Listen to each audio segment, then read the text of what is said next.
You deleted the message before sending it. Not because you didn't mean it. Not because you changed your mind.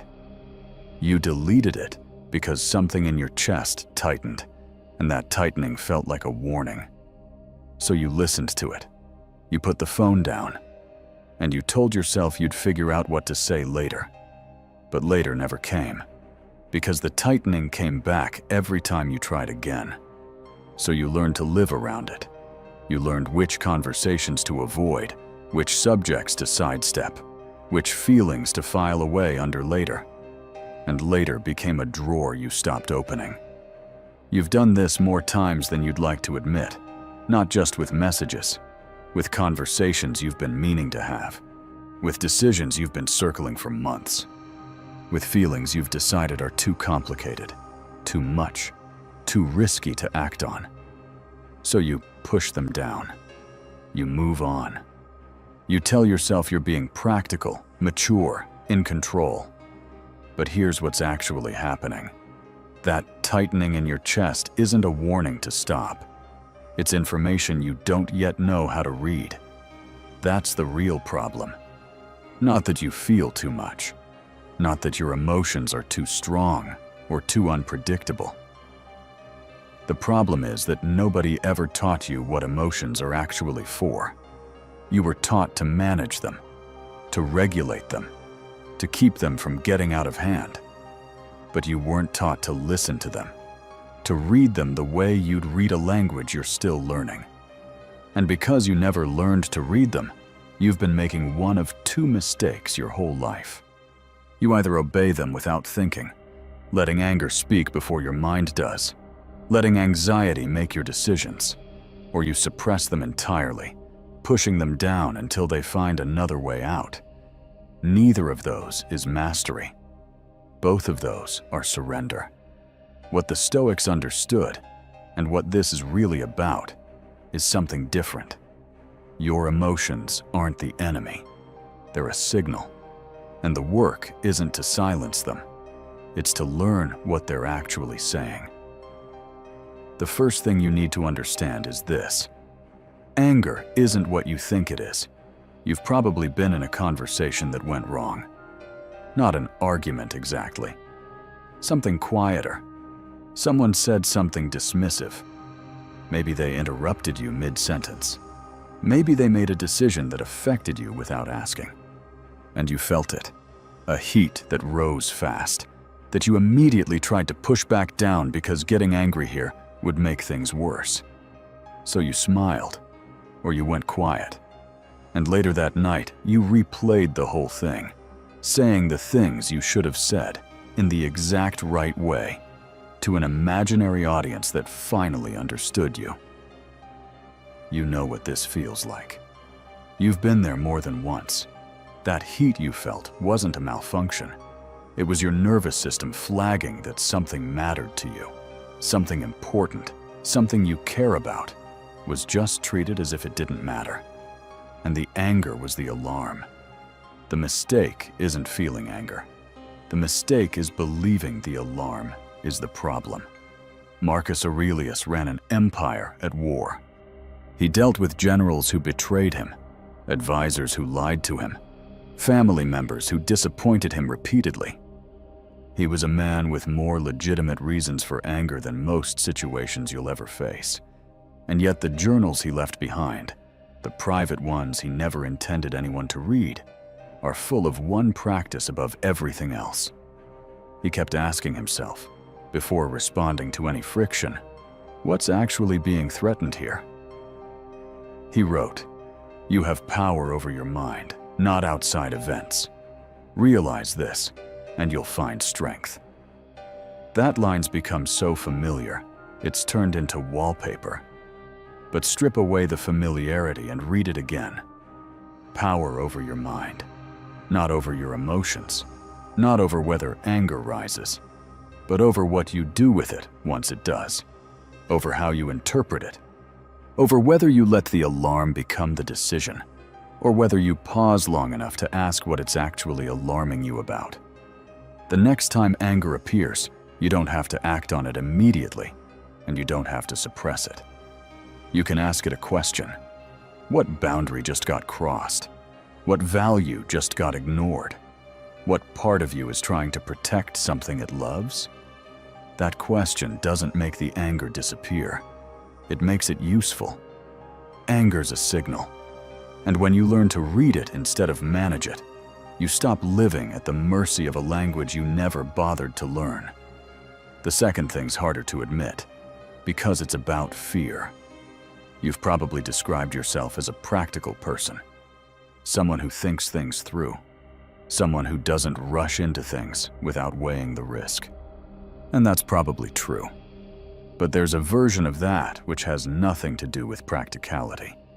A version that's been making your decisions for years and calling itself wisdom. You've been waiting for the right time. You've been preparing, getting ready, almost ready. You've been watching other people do the thing you want to do, noticing everything that could go wrong if you tried. And the longer you wait, the more real those risks feel. The more inevitable the failure becomes in your mind, even though nothing's actually happened yet. That's not caution.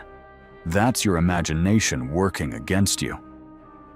Epictetus was born a slave, not a metaphorical slave, not someone constrained by circumstance, an actual slave, owned by someone else, with no control over his own body. He lived in a world where the worst things you're afraid of, humiliation, powerlessness, loss, were his daily reality. And what he discovered in that life wasn't how to escape fear. It was how to stop mistaking fear for truth.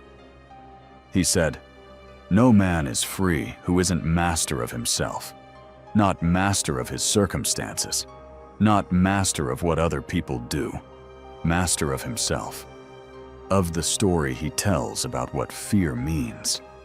Because here's what fear's actually doing when it keeps you from starting, from calling, from sending the thing you keep deleting. It's using the most sophisticated machinery in your mind, your imagination, and pointing it at a future that doesn't exist yet. It's rehearsing failure so convincingly that your body responds as if the failure's already happened. Your pulse quickens. Your chest tightens. You feel dread about something that is, at this moment, nothing but a thought. And then you call that feeling a reason. What fear's actually pointing at is almost never danger. It's pointing at something you care about so much that the possibility of losing it feels unbearable. The message you keep deleting, the conversation you keep avoiding, the project you keep almost starting. You're not afraid of those things. You're afraid of what it'd mean to try and fail. Because the trying would reveal how much it matters. That matters. That's information. The question isn't how to stop being afraid. The question is, what's the fear protecting? What's it so worried about losing? Because when you can answer that, you've found your real priority. You know what the fear's actually asking you to take seriously. Fear's a map. It shows you where the things that matter most are buried. The work is to read the map, not refuse to leave the house. And here's what happens when you keep refusing. The avoidance becomes invisible. You don't even notice you're doing it anymore. You don't sit down and decide not to try. You just find yourself doing something else, something easier, something that doesn't carry that particular kind of risk. And months pass, and years pass, and the map's still there, and the things it's pointing to are still there, and you've just gotten very practiced at looking away. You know the projects that never got started, not in a way you'd say out loud. But you know them, the version of your life that kept almost existing and never quite did. And the distance between where you are and where that version lives isn't talent. It isn't circumstance. It's the accumulated weight of every moment fear made the decision, and you let it. That's worth sitting with. Not to feel bad about it, to finally see it clearly. The third thing is about anxiety, and it's important to get this right, because anxiety feels like thinking. It disguises itself as preparation. You've had a conversation in your head with someone before it happened, a confrontation maybe, or a job interview, or a difficult phone call. And in your head, you've run through it dozens of times. You've said the right thing, and they responded badly. You've said the wrong thing, and they walked away. You've imagined their face, their tone, the exact moment things fall apart. None of it's happened, but by the time you're in the actual conversation, you're exhausted. You've already lived through a disaster that never occurred. This is what anxiety does. It takes your imagination, genuinely one of the most powerful things you have, and drafts it into the service of a future it's convinced is dangerous. It runs simulations, not to help you prepare, but to keep you vigilant, alert, braced. The problem is, you can't be present and braced at the same time. You can't be genuinely in a conversation while simultaneously monitoring it for the disaster you've already rehearsed. Seneca wrote his most important letters during a period when he genuinely didn't know if he'd be alive the following week. The Emperor Nero was unpredictable. The consequences of political disfavor were fatal. Seneca had every rational reason to spend his remaining time in a state of dread. Instead, he wrote about friendship, about time, about how to live well in the moment he was actually in. He wrote to a friend, "We suffer more in imagination than in reality." That line isn't comfort, it's a diagnosis. The suffering you're doing right now, about the conversation next week, about the outcome you can't control, about the version of events where everything goes wrong, that suffering's real. But the thing causing it isn't real. It's a projection, a story your mind's telling itself with such conviction that your body believes it. Anxiety doesn't need you to fight it. It needs you to stop feeding it your full attention. The next time you notice the spiral starting, the replaying, the rehearsing, the what-if loop that has no exit, you don't have to argue your way out. You just have to ask one question. What's actually happening right now? Not later. Not in the scenario. Right now. In this room. In this what? In the life you're actually living. The answer's almost always quieter than the anxiety suggested. And here's the strange part. The moment you stop arguing with the anxiety and just ask that question, you often feel the tension in your body drop slightly. Not because the problem disappeared, because you've stopped treating an imaginary problem as if it were happening right now. Your nervous system responds to that. It can tell the difference between a threat and a story about a threat. Once you give it the chance, now is where your power lives. And the more time you spend in an imaginary future, the more of that power you give away without noticing. The fourth thing's the one that takes the longest to see, because it feels like self-knowledge. You've probably described yourself in terms of how you feel. Said things like, "I'm someone who worries. I'm not good with conflict. I've got a short fuse. I get overwhelmed easily." And these feel like honest assessments. You've observed yourself long enough to have data. You've seen the pattern repeat.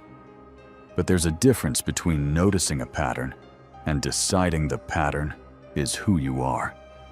When you say I'm an anxious person, you've done something subtle and significant. You've taken a feeling that visits you regularly and handed it a permanent address. You've made it a resident instead of a guest that sometimes stays too long. And once something's part of your identity, you stop questioning it. You just accommodate it. You reshape your life around it. You start saying no to things because you've decided in advance how you'll feel. You start avoiding situations because you already know how the anxious version of you responds, and you've accepted that person as the final version. But that's not the final version. Marcus Aurelius, didn't treat himself as finished. And the reason we know this is because of the journals. Every morning, he wrote reminders to himself, not about philosophy in the abstract, about who he was choosing to become that day. He was one of the most powerful people on earth, and he treated his own character as something under active construction, not fixed, not finished, not defined by who he'd been yesterday. He understood something it takes most of us decades to learn. You aren't your emotions. You're the one who experiences them. And those aren't the same thing. The moment you separate yourself from the feeling, even slightly, even just enough to notice that you're feeling it rather than being it, something opens up. You gain a fraction of distance, and that fraction is everything. It's the difference between being pulled underwater by a current and standing on the shore watching the water move. When anxiety appears, you don't have to say, "I'm anxious." You can say, "I'm noticing anxiety right now." When anger rises, you don't have to become the anger. You can observe it, ask what it's responding to, decide how much of your voice you want to give it today. This isn't suppression. This is authorship. You're not deleting the emotion. You're stepping out of the story it wants to tell on autopilot and deciding which version of that story is actually yours. You've been doing it so long you've forgotten there was ever a version of you that didn't define yourself by what you felt. But that version's still here. It's been watching quietly, this whole time, waiting for you to remember it exists. The fifth thing is what all of this builds toward. Because if you've been thinking this sounds like a way to become less emotional, colder, more detached, you've heard something different from what's being said. The Stoic ideal isn't a person who doesn't feel. That's not strength. That's a different kind of being lost. There's a version of Stoicism that gets misread this way. The impassive face, the measured tone, the refusal to be visibly moved by anything. And people mistake that for the goal. But Epictetus wept. Marcus Aurelius wrote about grief with a rawness that's still striking 2,000 years later. Seneca wrote letters so full of warmth, they read like someone who loved the world and couldn't help showing it. What they had wasn't the absence of feeling. It was something rarer. Sovereignty over which feelings they allowed to make their decisions for them. That's the distinction that matters. Not do you feel anger, but does anger decide? Not do you feel fear, but does fear drive? Not do you feel overwhelmed, but does overwhelm write the script? When you learn to read your emotions as information instead of commands, something shifts. You start to feel things more fully, not less, because you're no longer afraid of what they'll do if you let them in. The anger can come, and you can hear what it's saying, and then choose what to do with what it said.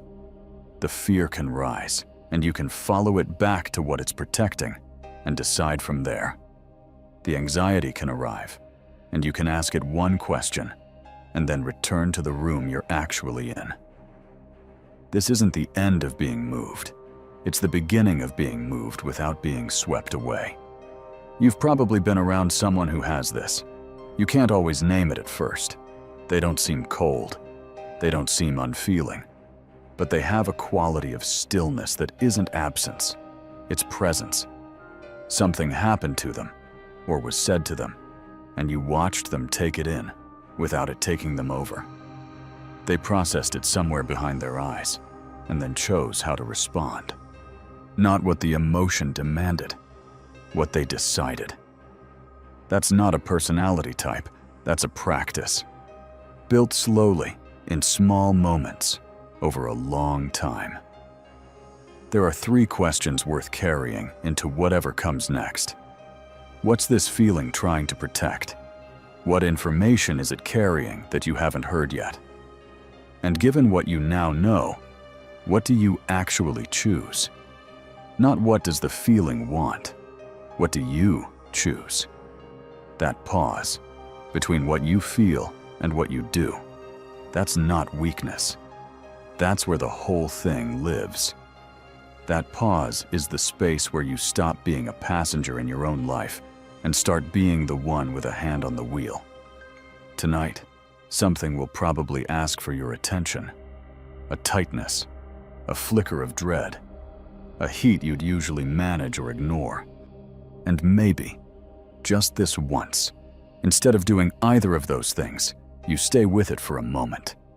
Not to fix it, not to fight it. Just long enough to ask it what it came to say.